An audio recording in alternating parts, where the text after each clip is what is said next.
Hey everybody, I'm Benjamin, aka The Terrible Australian, and welcome to my video review of actor-director Mel Gibson's long-awaited return to in the director's chair of course, with the Oscar-nominated film Hacksaw Ridge.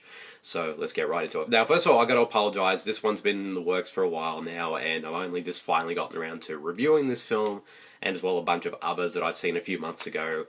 So I'll be doing video reviews for that, but over the next couple episodes. But for this one, though, I'll be focusing mostly on Hacksaw Ridge, which, of course, like I said, is Mel Gibson's return to the director's chair.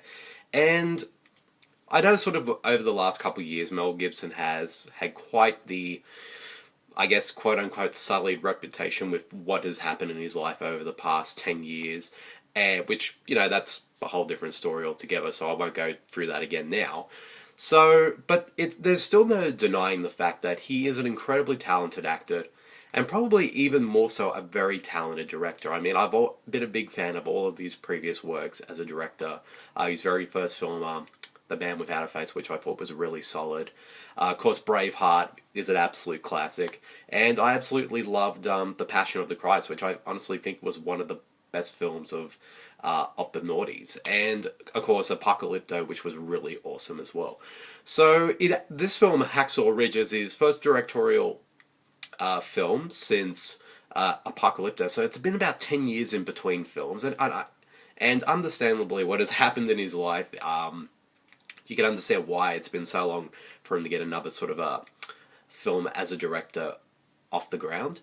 And I have to say, I think with Hacksaw Ridge, he made the best choice for, as his, comeback in a way, because this film pretty much just reminds me of everything that I love about Mel Gibson as a filmmaker. I mean, to me, like, say what you will about Mel as a person, but damn is he a great director, and you can see that in this film. He knows how to get great performances out of his actors.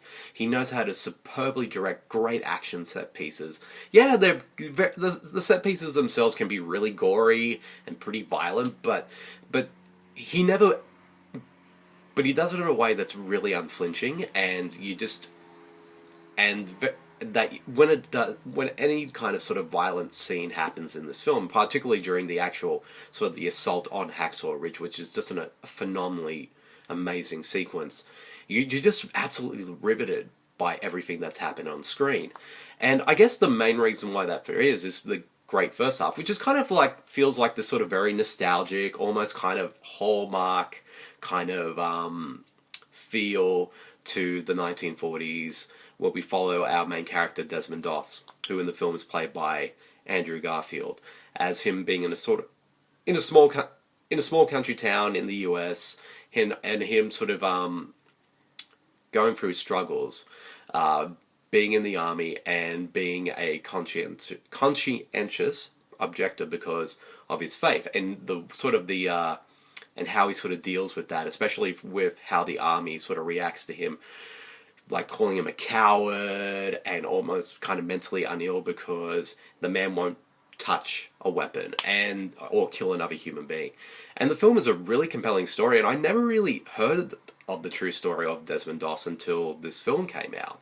So it was really interesting to see how, like, his life story and how he's portrayed in the film. I'm sure, like, of course, a lot of films based on true stories, some things are kind of, added or made up or blemished a little bit.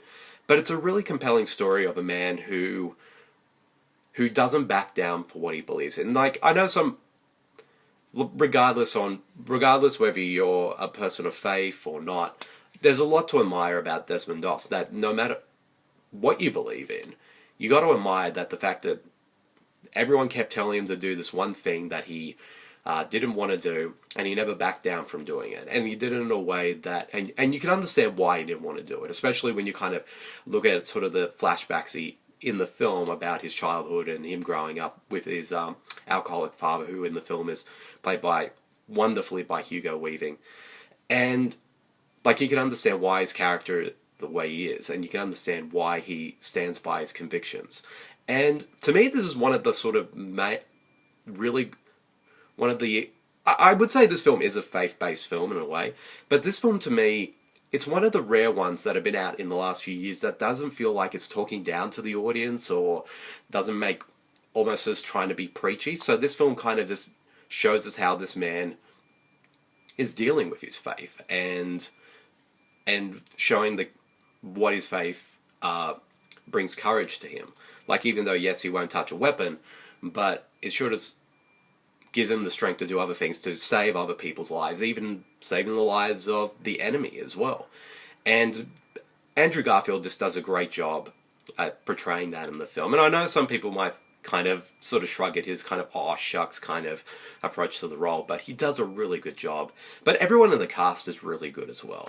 Like I said, Mel Gibson just has made a really great film, a superb film, in fact, and one that is probably, in my opinion, one of the best war films, probably since Saving Private Ryan and The Thin Red Line. I'm just putting it out there right now.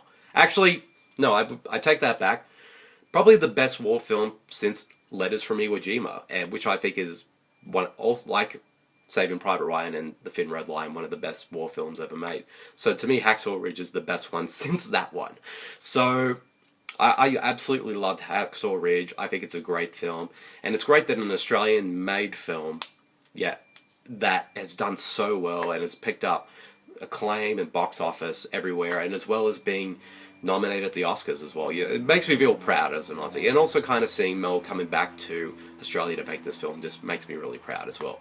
So overall, Hacksaw Ridge is a fantastic film. I absolutely loved it. It's definitely one of 2016's best films, and to me, it is a definite comeback for Mel as a director and as well as a person as well. So I can't wait to see how he follows this up next. So if I had to give Hacksaw Ridge a rating, I give it a solid 5 stars. It is fantastic.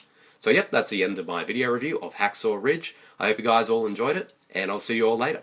See you guys. Bye.